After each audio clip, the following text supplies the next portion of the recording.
कांग्रेस ने बीजेपी के IT cell को टक्कर देने की तैयारी शुरू कर दी है। आज कांग्रेस ने ज्वाइन सोशल मीडिया कैंपेन का आगाज किया। इसमें 5 लाख युवाओं को जोड़ने का टारगेट रखा गया है और कैंपेन 1 महीने तक चलेगा। डोटासरा ने कहा कि केंद्र सरकार की वादा खिलाफी और हमारी सरकार के कामकाज जनता को बताएंगे। आज सोशल मीडिया हमारे लिए महत्वपूर्ण हो गया है। इसके जरिए हम हमारी बात अंतिम छोर तक पहुंचा सकते हैं। मीडिया के माध्यम से हम लोग हमारी पार्टी की विचारधारा, हमारे कार्यक्रम और जो केंद्र की सरकार जो वादे करके सरकार में आई थी और 7 साल से केंद्र में सरकार बना के बैठी है, वो किस तरीके से वादों से मुकर रहे हैं। राजस्थान में हमारी सरकार किस तरीके से अच्छा काम कर रही है।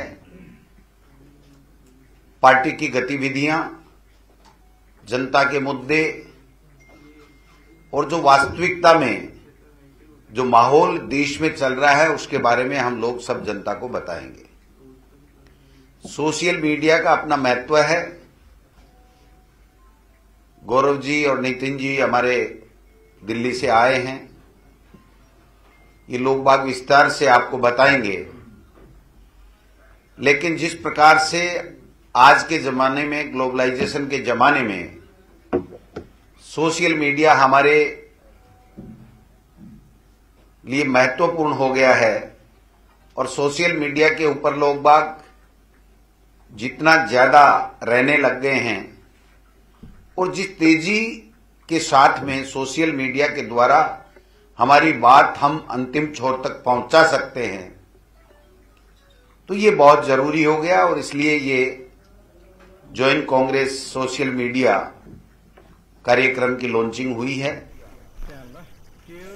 सीएम अशोक गहलोत ने कांग्रेस के ज्वाइन सोशल मीडिया कैंपेन को लेकर ट्वीट कर वीडियो जारी किया, जिसमें उन्होंने युवाओं से इस कैंपेन से जुड़ने की अपील की है। सोशल मीडिया कैंपेन अच्छी शुरुआत है। आज करीब 5 लाख लोग इससे जुड़ने जा रहे हैं। आज सोशल मीडिया के माध्यम से हम अपनी बात पहुंचा सकते हैं। जब मीडिया दबाव में है और ज्यादा आवश्यकता पड़ गई इसकी। और राजीव गांधी की देन है, जब वो प्रधानमंत्री थे तब सपना देखा था कंप्यूटर का, आईटी का और इंटरनेट के माध्यम से हम लोग देश दुनिया से जुड़े रहे हैं। मैं चाहूंगा कि युवा पीढ़ी आ गया है, इस कैंपेन में भाग लें और सही तस्वीर देश की जनता तक पहुंचे, ये हमारा प्रयास होना चाहिए। आज डेमोक्रेसी खतरे में है। जिस रूप में नरेंद्र मोदी जी के नेतृत्व में सरकार चल रही है, एनडीए की, जिस प्रकार से judiciary, CBI, income tax, ED, election commission तमाम संस्था दबाव के अंदर काम कर रही है, ऐसे हालात में कैसे डेमोक्रेसी जिंदा रहेगी। हर व्यक्ति यार व्हाट्सएप बात करना चाहता है, फेसबुक पे बात करना चाहता है, फेस टाइम पे बात करना चाहता है। तो आप सोच सकते हैं कि इस माहौल में सब लोग जी रहे हैं और सब चिंतित हैं। और अब बात सत्र से पहले रणनीति की। विधानसभा के बजट सत्र में सरकार को घेरने की रणनीति बनाने के लिए आज बीजेपी विधायक दल की बैठक हुई। इस बैठक से पूर्व सीएम वसुंधरा राजे गैर हाजिर रही। विधानसभा की नापक्ष लॉबी में नेता प्रतिपक्ष गुलाब चंद कटारिया की अध्यक्षता में हुई बीजेपी विधायक दल की बैठक में सरकार को घेरने वाले मुद्दों पर मंथन हुआ। बैठक में बीजेपी प्रदेश अध्यक्ष सतीश पूनिया, उपनेता प्रतिपक्ष राजेंद्र राठौड़, संगठन महामंत्री चंद्रशेखर ने सभी विधायकों को तैयारी के साथ सदन में आने और सदन में एकजुटता से मुद्दे उठाने को कहा है। विधायक दल की बैठक के बाद मीडिया से बातचीत में सतीश पूनिया ने कहा कि सरकार ने बहुत सारे ऐसे अवसर दिए हैं जिनसे सदन में और सदन से बाहर भी घेरा जाएगा।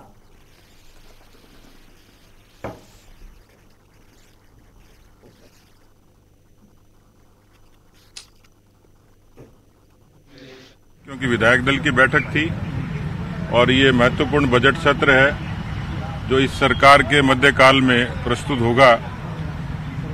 उसमें हम लोगों ने जो हमारे दिवंगत विधायक हुए उनको श्रद्धांजलि दी। खासतौर पे उत्तराखंड में जो त्रासदी हुई उनके हताहतों को हम लोगों ने श्रद्धांजलि दी है। साथ ही इस सरकार ने ऐसे बहुत सारे अवसर दिए हैं कि जब सदन और सदन से बाहर भी कानून व्यवस्था भ्रष्टाचार, बेरोजगारी, किसान कर्जा माफी, तमाम इस किस्म के मुद्दे हैं कि जिस पर सरकार को आक्रामक तरीके से हम सदन में उस पर पूरी चर्चा हुई। वो संवैधानिक मुद्दे, उनका औचित्य क्या है? आज चाहे बिजली की समस्या हो, चाहे रुका हुआ विकास हो, और जो बजटीय घोषणा तबाड़ तोड़ पिछले बजट में इन्होंने की, जिनको ये पूरा नहीं कर पाए, उन सारे मुद्दों पर सरकार से जवाब मांगने के लिए रणनीति हमने तैयार की है। और प्रतिदिन 10 बजे नेता प्रतिपक्ष के साथ हमारा एक समूह बना है जो तय करेगा किस मुद्दे पर सरकार को किस समय क्या जवाब मांगना, क्या घेरना है। मैं समझता हूं हर मोर्चे पर विफल सरकार के लिए ये बजट सत्र संकट सत्र के रूप में आएगा। अब बात निगम बैठक में संग्राम की। जयपुर नगर निगम हेरिटेज की साधारण सभा की बैठक में शहरी सरकार के जनप्रतिनिधियों ने सदन की गरिमा को तार तार कर दिया। जयपुर हेरिटेज नगर निगम के पहली बजट बैठक में जैसी उम्मीद की जा रही थी वैसा ही हुआ। जमकर हंगामा हो गया, जिसके चलते उसे स्थगित करना पड़ा। इससे पहले महापौर मुनेश गुर्जर ने सभा में 784.60 करोड़ रुपए का बजट पेश किया। इस पर भाजपा पार्षद भड़के तो कांग्रेस के पार्षद बचाव में उतर आए। दोनों पक्षों के गलियारे में आने से धक्का मुक्की की नौबत आई। हंगामे के बाद बीजेपी पार्षद धरने पर बैठ गए।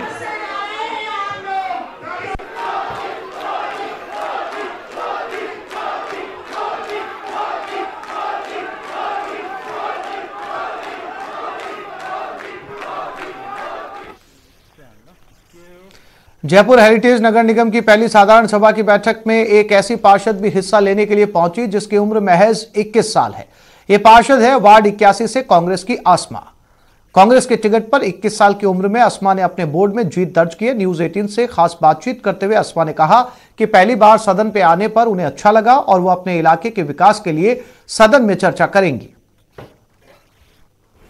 जयपुर हेरिटेज नगर निगम की आज पहली साधारण सभा की बैठक है और खास बात यह है कि इस पहली साधारण सभा की बैठक में एक पार्षद ऐसी भी हैं जो सबसे कम उम्र की है, यानी कि 21 साल की उम्र इनकी है और इनका नाम है अस्मा। ये वार्ड 81 से पार्षद बनकर आई हैं।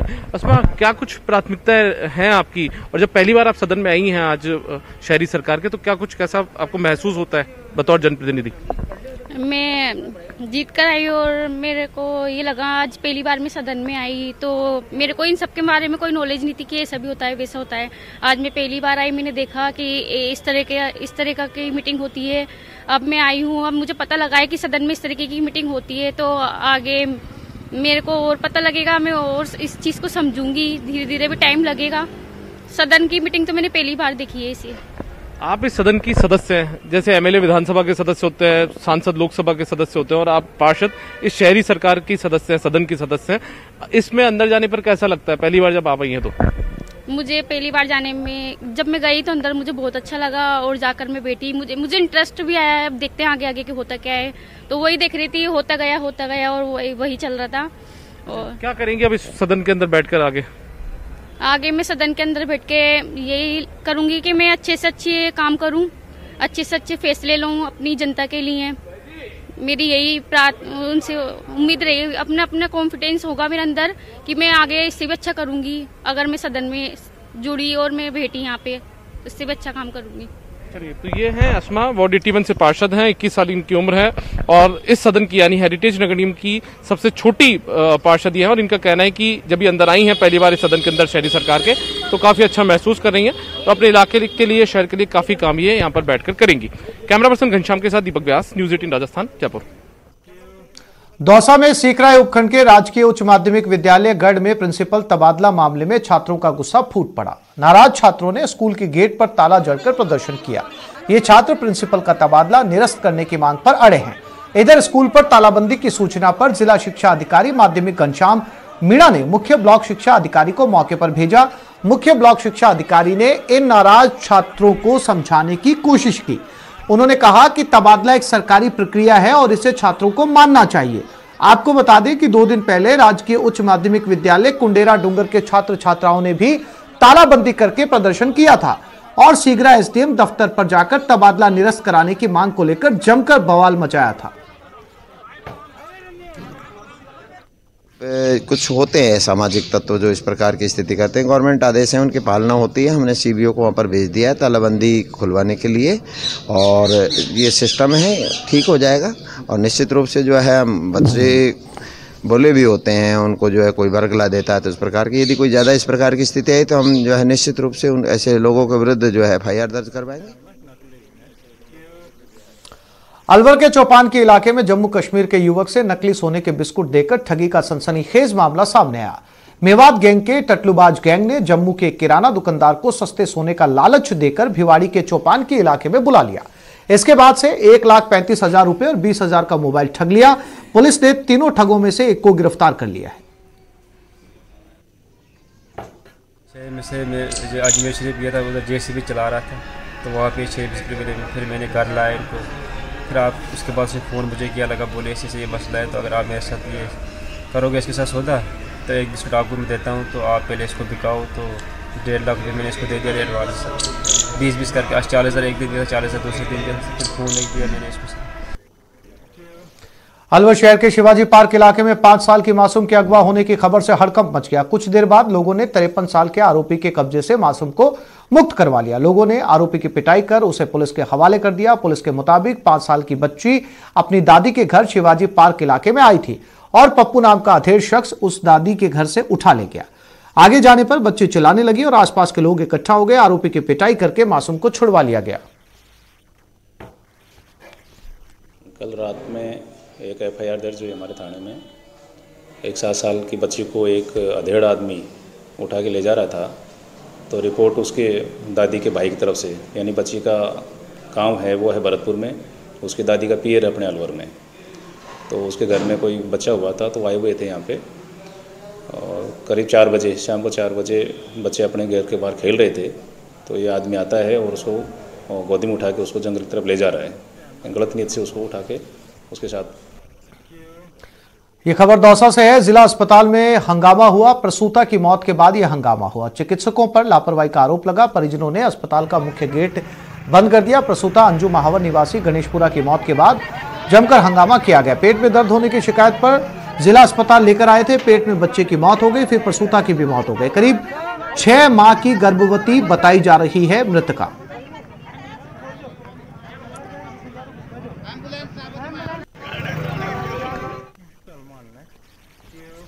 हमका माफी दे दो, हमसे भूल हो गई, यह अपील है दबंग अभिनेता सलमान खान की। कांकाणी हिरण शिकार से जुड़े मामले में जिला और सत्र कोर्ट जोधपुर में सुनवाई हुई। झूठा शपथ पत्र देने के मामले में सलमान ने कोर्ट में एक हलफनामा पेश कर बताया कि उनका हथियार का लाइसेंस कहीं खो गया है। सलमान की तरफ से कहा गया कि 8 अगस्त 2003 में गलती से शपथ पत्र पेश कर दिया गया। ऐसे में सलमान को माफ कर इस मामले से बरी कर दिया जाए। इस मामले में दोनों पक्षों की बहस पूरी हो चुकी है। कोर्ट 11 फरवरी को अपना फैसला सुनाएगा।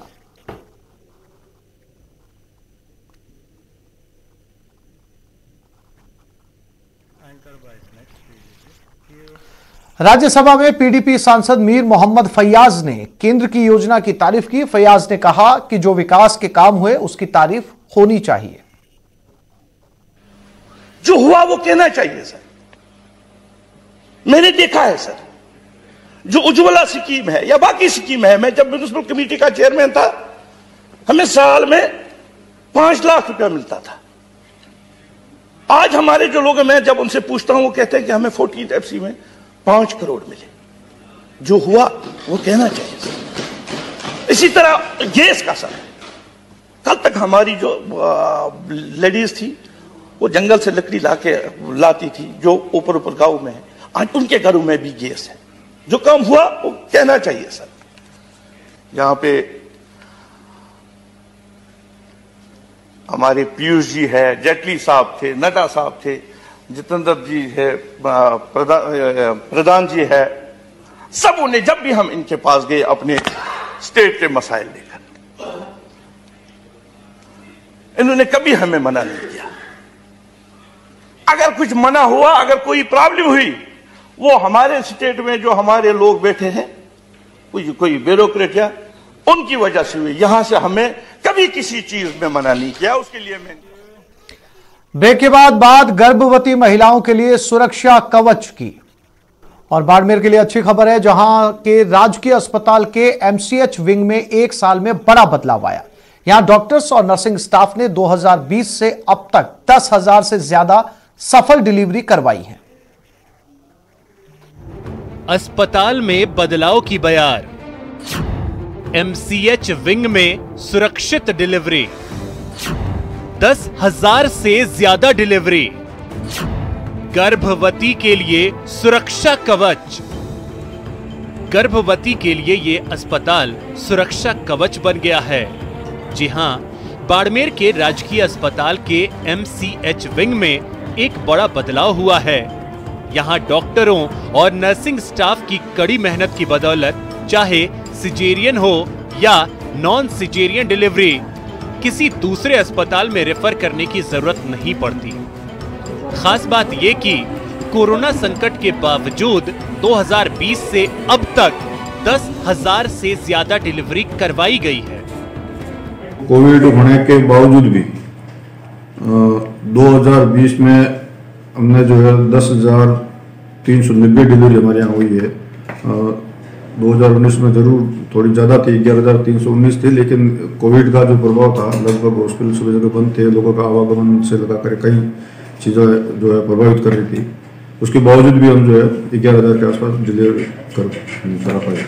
ये बहुत ही सुखद है, क्योंकि अभी हम इस परिस्थितियों में गायनी डिपार्टमेंट से पेशेंट किसी को रेफर नहीं कर रहे हैं।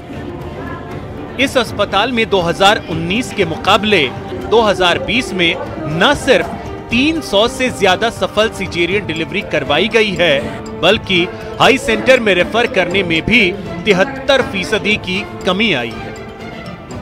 जो सिजेरियन सेक्शन रेट है, जो पहले पेशेंट अगर किसी को अपन एडवाइस करते थे सिजेरियन के लिए, तो सेकंड ओपिनियन के लिए यहाँ वहाँ जा सकता था, लेकिन अब ऑप्शंस लोगों को समझ में आ गया कि नहीं, सरकारी अस्पताल में भी काम बहुत अच्छे तरीके से, बेहतर तरीके से हो रहा है। इससे बहुत ज़्यादा इम्प्रूवमेंट है। मतलब आज अपन काफ़ी हद तक एक टफ कंडीशंस वाले पेशेंट्स जिनको पहले कई कारणों से रेफर करना पड़ता था, 2019 के मुकाबले 2020 में इस अस्पताल के MCH विंग में हुई सिजेरियन डिलीवरी और हाई सेंटर में रेफर करने के आंकड़ों पर नजर डालें तो साल 2020 से अब तक 2,167 सिजेरियन डिलीवरी हुई और अब तक महज 32 गर्भवती को हाई सेंटर में रेफर किया गया, जबकि साल 2019 में 17,059 सिजेरियन डिलीवरी हुई थी और 113 गर्भवती को हाई सेंटर रेफर किया गया था। आंकड़े साफ बयां कर रहे हैं कि इस राजकीय अस्पताल के MCH विंग के डॉक्टरों और नर्सिंग स्टाफ ने बेहतर काम कर बड़ा बदलाव किया है, तो वहीं MCH विंग में बेड की संख्या 60 से बढ़ाकर 88 कर दी गई है। ये राजकीय अस्पताल जच्चा बच्चा को बेहतर सुविधाएं दे रहा है और सरकार के सेहतमंद संकल्प को साकार कर रहा है। न्यूज़ 18 राजस्थान के लिए बाड़मेर से प्रेमदान की रिपोर्ट। और अब बात बारां की, जहां शहर में बीचों बीच स्थित चौमुखा बाजार के 2 मंजिला मकान में आग लग गई। स्क्रीन पर आप आग का तांडव देख सकते हैं। तंग गलियों में लगे इस आग से इलाके में हड़कंप मच गया। तंग गलियों में मकान होने के चलते रेस्क्यू शुरू होने में देर लग गई। देखते देखते आग ने भीषण रूप ले लिया। कड़ी मशक्कत के बाद पाइप जोड़ दमकल की मदद से करीब 2 घंटे बाद आग पर काबू पाया गया। भाई साहब ब्लास्ट हो सकता, पीछे वाले में हटा देना।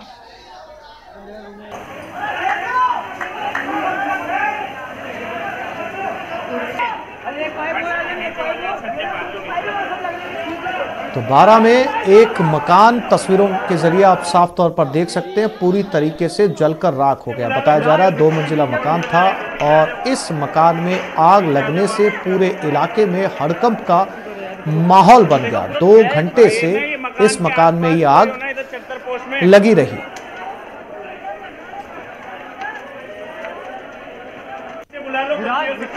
हालांकि 2 घंटे की कड़ी मशक्कत के बाद आग पर काबू पा लिया गया, लेकिन आसपास के लोगों ने आनन फानन में अपना घर खाली कर दिया। मकान के आसपास कोई होना इधर 74 पोस्ट में। और इसी खबर पर ज्यादा जानकारी के लिए बात करते हैं हमारे संवाददाता विपिन तिवारी के साथ। विपिन, फिलहाल स्थिति कैसी है? क्या आग पर काबू पा लिया गया? इस आग से आस पड़ोस में कोई नुकसान पहुंचा? बिल्कुल बताना चाहूंगा कि अभी हाल फिलहाल ही जो है आग जो है वो ठंडी जरूर हुई है, लपटें जो है वो बंद हो गई है, लेकिन जो गर्मी है तपिश है वो अभी भी जारी है और जो नुकसान है वो आसपास के जो मकान अड़े थे वो दीवार भी वहां फट गए हैं।